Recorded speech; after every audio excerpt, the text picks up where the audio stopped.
নমস্কার বন্ধুরা, নতুন একটা রেসিপির সঙ্গে ভিলেজ কিচেনে সকলকে জানাই অনেক অনেক ভালোবাসা এবং ওয়েলকাম। আজকের রেসিপিতে রেখেছি কুমড়ো পাতার ভর্তা বা কুমড়ো পাতা বাটা। এই বাটা রেসিপি খেতে কিন্তু ভীষণ সুন্দর লাগে, আর যে কোনো ভর্তা খেতে কিন্তু অনেক সুস্বাদু হয়। তো চলো দেখে নেওয়া যাক এই ভর্তার রেসিপিটা আমি কীভাবে তৈরি করছি।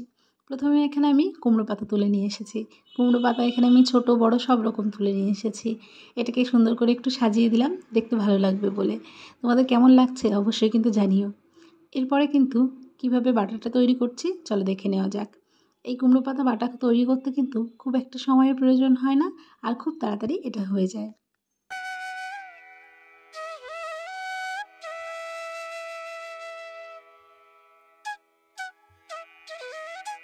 প্রথমে আমি কুমড়ো পাতাগুলোকে কেটে নিয়েছি, ছোটো ছোটো টুকরো করেই কেটে নিয়েছি। এর ফলে কি হবে, ভাজতে আমার অনেক সুবিধা হবে। এর আগে আমি ধুয়েও নিতে পারতাম, কিন্তু আমি আজকে আগে পাতাটা কেটে তারপরে কিন্তু ধুয়ে নেব, ধুয়ে জল ঝরতে দেবো।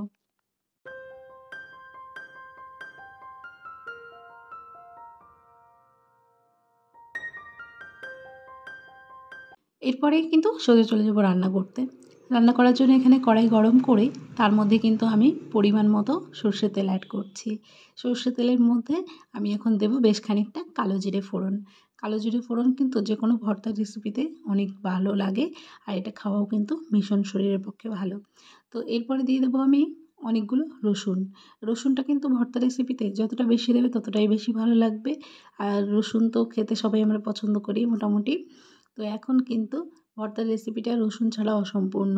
এরপরে আমি ভালো করে রসুনগুলোকে কিন্তু ভেজে নেব কিছুক্ষণের জন্য। একটু লাল লাল যখন হয়ে আসবে তারপরে এর মধ্যে দিয়ে দেব কয়েকটা কাঁচা লঙ্কা।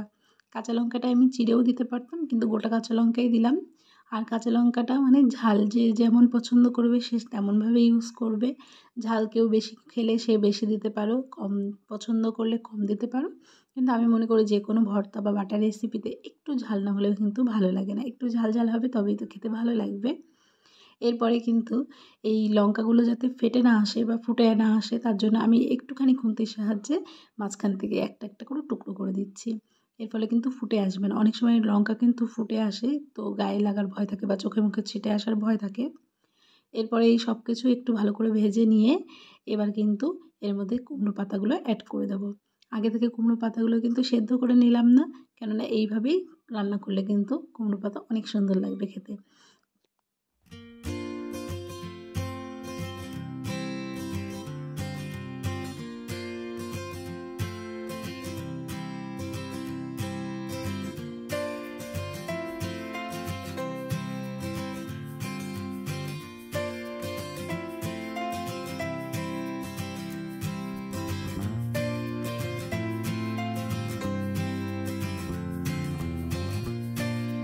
কিছুক্ষণের জন্য কুমড়ো পাতাগুলোকে ঢাকা দিয়ে দিয়েছিলাম। এর ফলে কি হবে, কুমড়ো পাতাগুলো দেখো কতটা মানে কমে এসেছে। তো এর থেকে অনেকটা জল বেরোতে আরম্ভ করেছে। আর এইভাবে কিন্তু কিছুক্ষণ ঢাকা দিয়ে দেবো আরও। তো ঢাকা তুলে এখন আমি পরিমাণ মতো এর মধ্যে লবণ আর সামান্য একটু হলুদ গুঁড়ো দিলাম। যেহেতু এই ভর্তাটা সবুজ কালারের পাতা, তার জন্য কিন্তু বেশি হলুদ দেওয়ার প্রয়োজন নেই। তোমরা চাইলে হলুদ নাও দিতে পারো এতে। তো এখানে কিন্তু এই সব কিছু দিয়ে আরও কিছুক্ষণ ভেজে নেব। এখন কিন্তু কুমড়ো পাতাটা ভেজে নেওয়ার পালা। রসটা শুকিয়ে নিয়ে যতটা সুন্দর করে ভেজে নেওয়া যায় ততটা সুন্দর করে কিন্তু ভেজে নিতে হবে। এই রস বা জল থাকলে কিন্তু খেতে ভালো লাগবে না।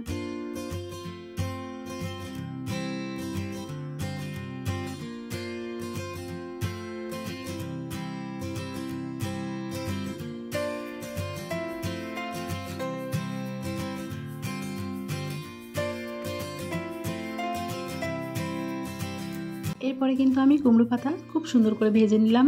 এখন কিন্তু ভাজা মোটামুটি শেষের দিকে। এবার কিন্তু আমি কুমড়ো পাতাটা নামিয়ে নেব।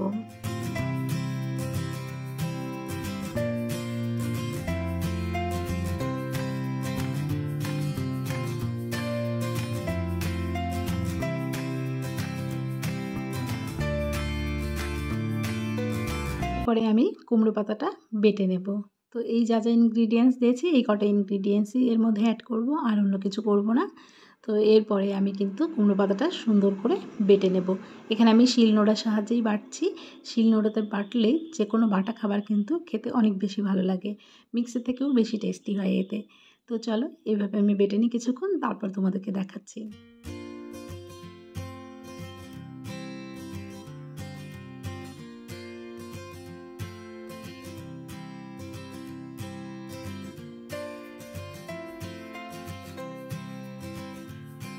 এখানে দেখো জাস্ট একটা বাটা দিয়েছি, তাতেই কতটা স্মুথ হয়ে গেছে। আর একটা বাটা দিলে কিন্তু অনেক সুন্দর হয়ে যাবে বাটাটা। তো চলো আমি এইভাবে করতে থাকি।